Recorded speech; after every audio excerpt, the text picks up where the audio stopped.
For event photography, you're not going to only be able to use your camera flash. Or where do you put that flash? You can't stick it anywhere because most places won't allow you to, and you're not going to have someone constantly holding it.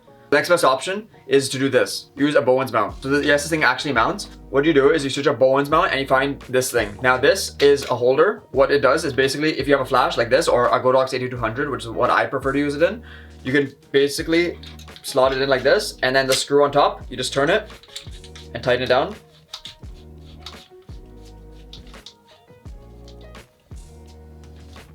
And now you got your flash mounted in there. You just have to connect it via transmitter or whatever it is. So you have to find a way to do that with whatever flash you're using.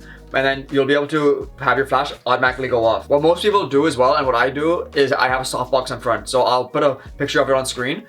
So this tab right here allows you to pop in or pop out your softbox or whatever modifier you're using on the front, and allows it to very easily pop in and pop off.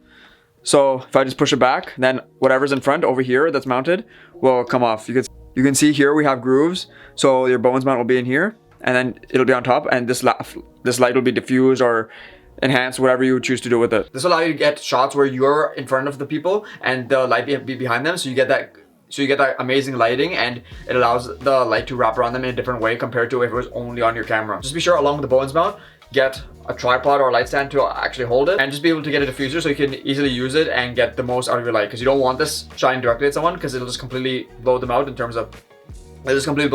overexpose them. You won't be able to save that photo. Before we continue with the video, be sure to like and subscribe down below so you can see more of these videos. Anyway, let's get right back into the video. That's the mount that'll work pretty much anywhere, and it'll have the most modifiers available for it. I personally recommend an octagon box that's bigger because it'll allow you to have more light spread and allow it to be much more flattering. Anyway, I really hope you enjoyed this video, got some value out of it. If you liked it, please hit that like button and subscribe down below so you can see more of these videos. And if you want to follow me on TikTok or Instagram or any other social media, it'll be right over here. Feel free to follow me up. I'd love to interact with some of you.